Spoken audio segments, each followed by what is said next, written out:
اور وہ مجھ پر درود شریف نہ پڑھے تو وہ لوگوں میں سے کنجوس ترین شخص ہے۔ صلو علی الحبیب صلی اللہ تعالی علی محمد صلی اللہ علیہ وآلہ وسلم۔ بے شک جنت میں ایک دروازہ ہے جس کا نام ہے ریان۔ اس دروازے سے صرف روزہ دار ہی گزریں گے، ان کے علاوہ کوئی اور داخل نہ ہوگا۔ کہا جائے گا روزہ دار کہاں ہے؟ بس یہ لوگ کھڑے ہوں گے، ان کے علاوہ کوئی اور اس دروازے سے داخل نہ ہوگا۔ جب یہ داخل ہو جائیں گے تو وہ دروازہ بند ہو جائے گا، بس پھر کوئی اس دروازے سے داخل نہ ہوگا۔ جس نے رمضان کا روزہ رکھا اور اس کی حدود کو پہچانا اور جس چیز سے بچنا چاہیے اس سے بچا، تو جو کچھ گناہ پہلے کر چکا ہے اس کا کفارہ ہو گیا۔ جس نے اللہ کی راہ میں ایک دن کا روزہ رکھا، اللہ عز و جل اس کے چہرے کو جہنم سے 70 سال کی مسافت دور کر دے گا۔ جس نے ایک دن کا روزہ رکھا اللہ کی رضا حاصل کرنے کے لیے، اللہ عز و جل اسے جہنم سے اتنا دور کر دے گا جتنا کہ ایک کوا جو اپنے بچپن سے اڑنا شروع کرے یہاں تک کہ بوڑھا ہو کر مر جائے۔ جس نے رمضان کا ایک روزہ بھی خاموشی اور سکون سے رکھا، اس کے لیے جنت میں ایک گھر سبز زبرجد یا سرخ یاقوت کا بنایا جائے گا۔ ہر شے کے لیے زکوٰۃ ہے اور جسم کی زکوٰۃ روزہ ہے، اور روزہ آدھا صبر ہے۔ روزہ دار کا سونا عبادت، اس کی خاموشی تسبیح کرنا، اس کی دعا قبول، اس کا عمل مقبول۔ جو بندہ روزے کی حالت میں صبح کرتا ہے اس کے لیے آسمان کے دروازے کھول دیے جاتے ہیں، اس کے اعضاء تسبیح کرتے ہیں، اور آسمان دنیا پر رہنے والے فرشتے اس کے لیے سورج ڈوبنے تک دعائے مغفرت کرتے رہتے ہیں۔ اگر وہ ایک یا دو رکعتیں پڑھتا ہے تو یہ آسمانوں میں اس کے لیے نور بن جاتی ہے، اور حور عین یعنی بڑی آنکھوں والی حوروں میں سے اس کی بیویاں کہتی ہیں اے اللہ تو اس کو ہمارے پاس بھیج دے، ہم اس کے دیدار کی بہت زیادہ مشتاق ہیں۔ اور اگر وہ لا الہ الا اللہ یا سبحان اللہ یا اللہ اکبر پڑھتا ہے تو 70,000 فرشتے اس کا ثواب سورج ڈوبنے تک لکھتے رہتے ہیں۔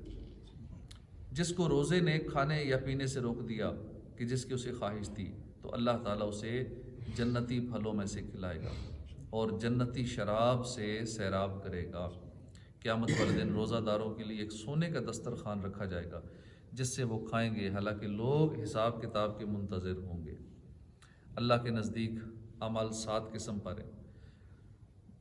2 عمل واجب کرنے والے، 2 عملوں کی جزا ان کی مثل، 1 عمل کی جزا اپنے سے 10 گنا، 1 عمل کی 700 گنا، اور 1 عمل ایسا ہے کہ اس کا ثواب اللہ کے سوا کوئی نہیں جانتا۔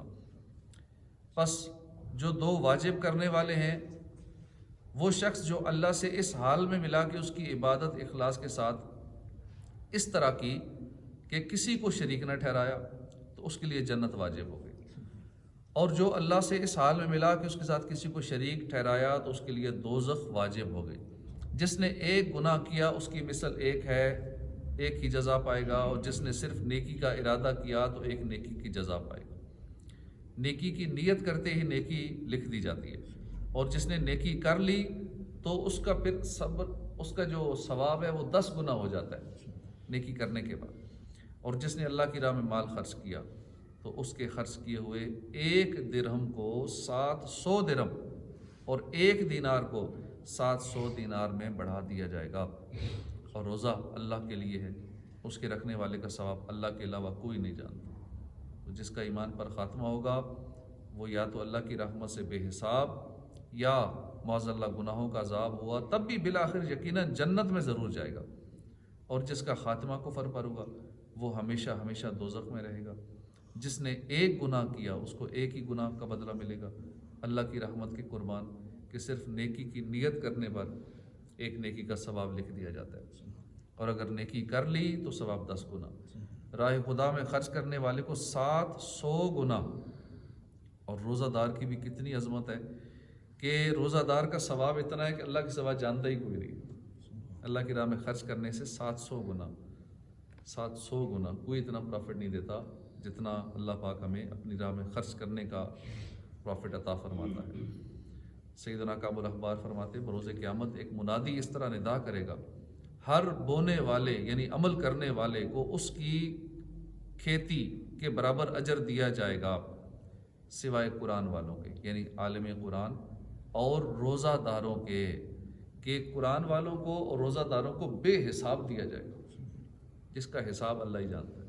تو اللہ پاک ہمیں شوق سے روزے رکھنے کی توفیق عطا فرمائے۔ کہ لوگ پریشان ہو جاتے ہیں، رمضان قریب آ رہا ہے تو روزے رکھنے پڑ جائیں گے، بھوک بھی لگے گی، پیاس لگے گی، پتہ نہیں دن کیسے گزرے گا، کام کاج ڈسٹرب ہو جائیں گے، تو ذہنی ٹینشن کا تھوڑا شکار ہوتے ہیں۔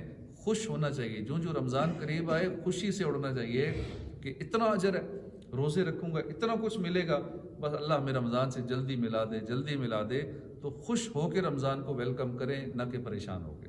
اور عموماً وہی لوگ پریشان ہوتے ہیں جو پہلے ہی نمازوں سے دور ہیں، جو مسجد کا رخ ہی نہیں کرتے، ان کے لیے تو پریشانی بن جاتی ہے۔ روزے آ گئے، ہم تو نماز بھی نہیں، مشکل تھی ہمارے لیے، اوپر سے پورا دن بھوکا رہ گیا۔ اب جس کے لیے کہ نماز ہی مشکل ہو، مسجد میں آ کے 10-20 منٹ وقت دینا، اس کے لیے پھر پورا دن بھوکا رہنا، تو یہ تو اور بڑا مشکل والا کام ہے۔ تو اللہ پاک ہمیں بھی توفیق عطا فرمائے، اور لوگوں کو بھی ہم بتایا کریں یہ مشکل کام نہیں ہے، اس کا اجر بہت زیادہ ہے۔ ٹھیک ہے، بظاہر اگر ایسا محسوس ہوتا ہے کہ نفسیاتی اثر ہے کہ بھوکا رہنا پڑ جائے گا، پیاس لگے گی، تو اس کا اجر دیکھیں گے، اجر پہ نظر رکھیں گے تو یہ مشکل آسان ہو جائے گی۔ تو مشکل بھی نہیں، روزہ رکھو صحت یاب ہو جاؤ گے، صوم و تصیحو، روزے سے صحت ملتی ہے، اجر بھی ملتا ہے۔ اللہ پاک ہمیں رمضان سے صحت اور عافیت کے ساتھ ملا دے۔ بعض اوقات رمضان ملے، روزہ ایک بھی نہ رکھ سکیں، کوئی ایسی بیماری آ جائے، پریشانی آ جائے، تو صحت رہے پورا رمضان، تو انشاءاللہ پھر نیکیوں کا مزہ آئے گا، روحانی سکون ملے گا۔ الحمدللہ۔